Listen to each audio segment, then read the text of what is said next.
segunda parte das nossas curvas paramétricas em 2D, onde a gente vai ver curvas de Bézier e vamos ver o primeiro trabalho de curvas para vocês fazerem. Então, como eu já tinha falado lá na aula passada, o que motivou o desenvolvimento das curvas paramétricas foi a indústria automobilística, e ela foi, as curvas paramétricas, os métodos de computação gráfica para curvas paramétricas foram inventados por 3 pessoas, Paul de Castelnau, Pierre Bézier e Carl Wilhelm de Boer, todos eles pesquisadores de grandes empresas automobilísticas. Bom, então vamos lá para a curva de Bézier. A curva de Bézier ela foi desenvolvida em 1972. Vocês lembram que a curva de Castelnau foi desenvolvida em 1959, Pierre Bézier começou a trabalhar em 1960 e em 1972 ele veio com um modelo computacional. Então esse modelo é similar ao de Hermite, porém ele difere nos valores dos vetores tangentes.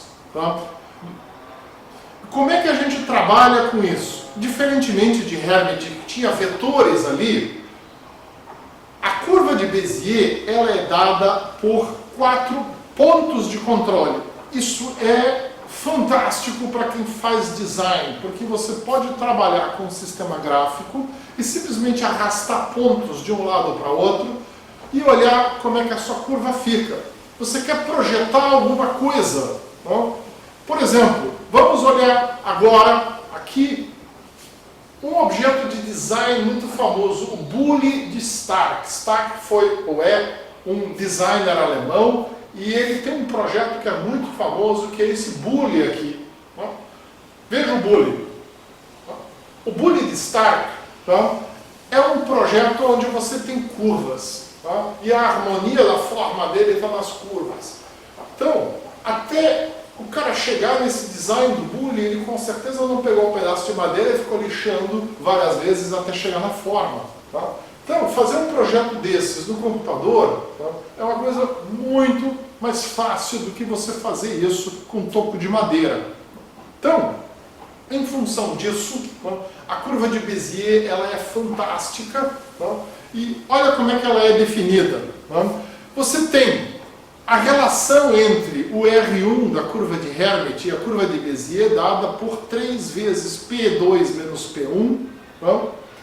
E você tem a relação entre o R4 da curva de Hermite e o ponto de controle P3 da curva de Bézier, dado por 3 vezes P4 menos P3. Essas duas relações nos permitem definir pontos de controle que são um pouco mais longe do que os vetores de curvatura da curva de Hermite, e com isso você tem pontos que você pode arrastar por aí. Vamos dar uma olhada agora num software de simulação para a gente poder dar uma ideia. O link para esse software de simulação está lá no Moodle para vocês brincarem com ele e inclusive verem como é que ficam as equações. No momento que vocês mudam os valores, ele é bem legal porque ele mostra as equações para a gente. Vamos ver a simulação? Nesse trecho do vídeo nós vamos ver qual é a grande vantagem de você usar curvas cúbicas para representar qualquer curva em computação gráfica e quais são as enormes vantagens que as curvas de Bézier têm para aquele que desenha uma curva. Para isso nós vamos usar esse site aqui, o Desmos. É um site que tem várias ferramentas gráficas para você testar modelos matemáticos e eles possuem um simulador de curvas.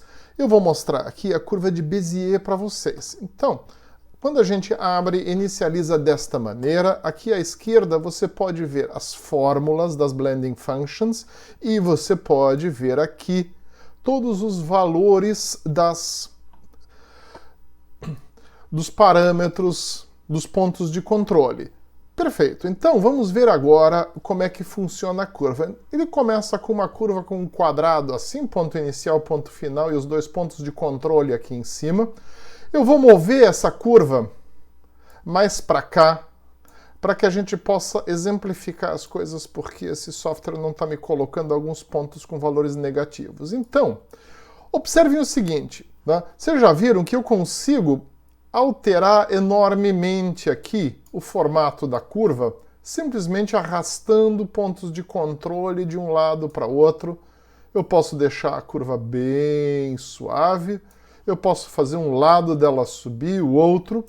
E uma coisa muito interessante que a gente tem a partir do momento em que a gente passa a trabalhar com uma cúbica é que a curva pode inverter o seu sentido de curvatura uma vez. Então, ó, primeiro a gente vê uma curvatura nesta direção e agora a gente tem uma outra nessa. Então aqui a gente está invertendo o sentido da curvatura e isso nos dá um poder de modelagem muito grande.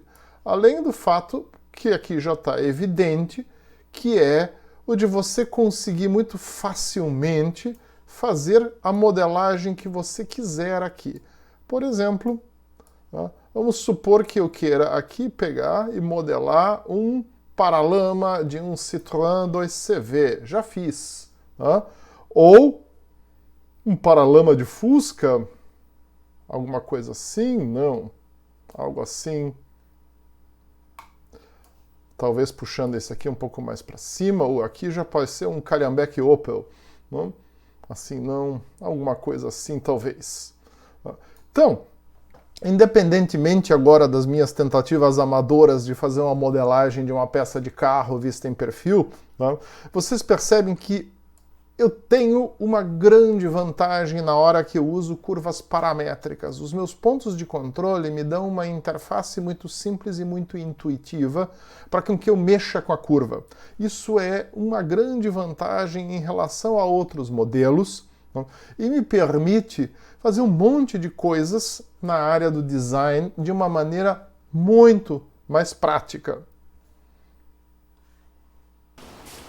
Muito bem, gente. Então, aqui a gente tem mais exemplos, então, de curvas. Aqui a gente vê simulado um vetor, na verdade não é um vetor, tá? Na verdade aqui é simplesmente uma linha até o ponto de controle. O vetor de Hermite seria bem menor, mas ele estaria alinhado, né, com essas linhas vermelhas que a gente está vendo aqui. E uma curva de Bézier, por exemplo, pode ser desenhada pelo método de Casteljot, se você quiser. A gente não faz. E aí, na verdade, o que acontece? Usando aquela relação que a gente tinha antes, tá? A gente pode fazer o seguinte, olha lá, tá? Eu tenho a definição do vetor de geometria de Hermite aqui, e eu digo, isso é igual ao quê? Ao vetor de geometria de Bézier, que são os 4 pontos na ordem, P1, P2, P3 e P4, multiplicado por uma matriz quadrada que me dá justamente o que essa matriz ela está reproduzindo. Tá? A relação que eu coloquei para vocês aqui. Tá? E essa matriz, então ela faz essa transformação e a partir daí você pode calcular rapidamente como é que vai ser, tá, a sua curva. Tá? Então, olha lá a equação 5.21 aqui embaixo. Tá? Essa equação mostra o quê? Uma matriz que a gente chama de MHB, que é a matriz de Hermite para Bézier, lá no meio fazendo a multiplicação. Tá? Agora, o que a gente tem que fazer? Para a gente gerar uma matriz de Bézier, a gente só precisa multiplicar essa matriz de Hermite para Bézier com a matriz de Hermite, e nós vamos ter uma matriz que eu vou chamar de MB, que é a matriz de Bézier. Bom, e aqui, então, nós temos a matriz de Bézier resultante. Né? Então, a equação 5.22 aqui é a nossa matriz de Bézier, a matriz do método, né? Que a gente vai chamar de MB. E da mesma forma que a gente tinha aquela equação geral T vezes MH vezes G lá antes para Hermite, agora a gente pode ter, só que é T vezes MB vezes G, onde G é P1, P2, P3, P4 e MB é essa matriz aqui. E o resto é do mesmo jeito. Então, tá? Vocês têm que agora fazer a multiplicação das matrizes, calcular as blending functions. Tá? Isso é álgebra de sexto, sétimo ano, tá? Com exceção da multiplicação de matrizes, mas tudo bem, o resto depois é bem simples. Eu vou deixar para vocês fazerem esse cálculo. Tá? E a matriz de Bézier também nos dá uma outra vantagem através desses pontos. Fica mais fácil eu determinar a continuidade de curvas. Tá? Por quê? Porque basta que eu tenha o ponto de encontro entre duas curvas e o último ponto de controle aqui e o primeiro ponto de controle da próxima curva, esses três pontos colineares. E com isso a gente está garantindo, tá, que exista continuidade. Então, basicamente, o que eu estou colocando aqui, tá? Se eu considerar a primeira curva como de P1 até P4 e a segunda curva como de P4 a P7, tá? Ou seja, eu vou ter o quê? Tá? O meu vetor P3, P4 tem que ser K, P4, P5.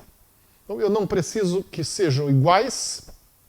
Tá? Se eu quiser que sejam iguais, posso fazer, e aí a gente vai ter a mesma curvatura na entrada como na saída. Se eu quiser que a curvatura de entrada seja diferente que a da saída, eu aplico um K multiplicando.